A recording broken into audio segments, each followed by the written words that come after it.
আসসালামু আলাইকুম। গোটা একটা রাত নির্ঘুম কাটিয়ে দেওয়ার পর সুবেহ সাদেকের পূর্বে যখন ফজরের আজান কানে ভেসে আসে, নামাজের মুসাল্লার দিকে হাঁটতে হাঁটতে চিন্তা আসে, একটা ভূখণ্ডের মসজিদগুলি মুহূর্তের মধ্যেই মাটির সাথে মিশে যাচ্ছে। আজানের মাঝখানেই তাদেরকে থামিয়ে দেওয়া হচ্ছে, ঘুরিয়ে দেওয়া হচ্ছে আমাদের ভাইদের পবিত্র স্থাপনাগুলি। দেখেছি ঘোড়াকে কন্ট্রোল করার জন্যে তার মুখে লাগাম দেওয়া হয়, কিন্তু মানুষের মুখের ভাষা কন্ট্রোল করার জন্যেও যে মুখে লাগাম দিতে হয় সেটা আপনারা আমাদের দেখলে বুঝবেন। রাতের পর রাত, দিনের পর দিন আমরা শুধু সংবাদ শুনে এসেছি, আমরা সংবাদ দেখে এসেছি, আমরা তাদের নিঃশেষ হয়ে যাওয়াটা নিজ চোখে দেখে এসেছি। আমি একজন আল্লাহ তাআলার অধম গুনাহগার, আমার পক্ষে এত ক্ষমতা সঞ্চয় করা হয়তো সম্ভব না। আল্লাহ রাব্বুল আলামিন যাদেরকে ক্ষমতা দিয়েছিলেন আমাদের ভাইদের পাশে দাঁড়ানোর জন্য, তারা দাঁড়াননি।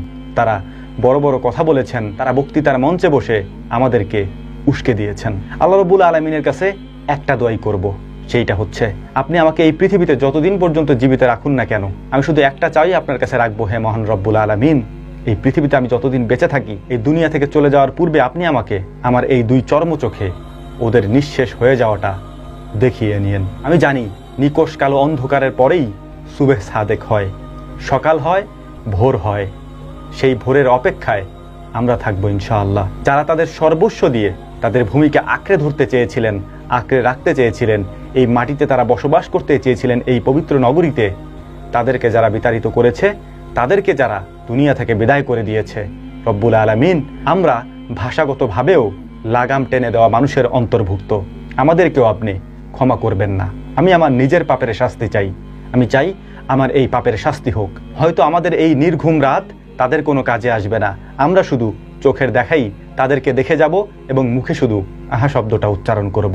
এ যুগের মানুষ এসেও সে যুগের ওমরকে খোঁজে, এ যুগের মানুষ এসেও সে যুগের খালেদ বিন ওয়ালিদকে খোঁজে, এ যুগের মানুষ এসেও সে যুগের সালাউদ্দিন আইয়ুবীকে খোঁজে। যারা চাইলেই এই কাজটি খুব সহজেই করে ফেলতে পারত, তারাই করলো না। ঘরের পাশে থেকে ঘর পুড়তে দেখলো, কথা বলল না। রব্বুল আলামিনের কাছে আমি সেটারও শাস্তি কামনা করি। পরিশেষে একটা কথাই বলবো, হয়তো মুখে লাগাম টেনে দেওয়া, কিন্তু অন্তরে লাগাম টেনে দিতে পারবেন না। এখান থেকেই আমাদের আবার উত্থান ঘটবে ইনশাআল্লাহ। আমরা শেষ হয়ে যাব না, কারণ আমাদের আকায়ে নামদার তাজেদারে মদিনা নবী মুহাম্মদ সাল্লাল্লাহু আলাইহি ওয়াসাল্লাম বলেছেন আমরা শেষ হব না, আমাদের শেষ করা যায় না।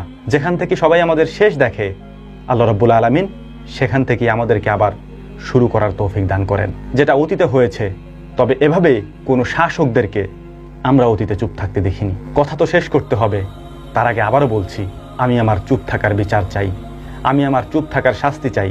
আল্লাহ তাআলা যেন আমাকেও এদের শামিল করে রাখেন। আশা করি বুঝতে পেরেছেন। আসসালামু আলাইকুম ওয়া রাহমাতুল্লাহ।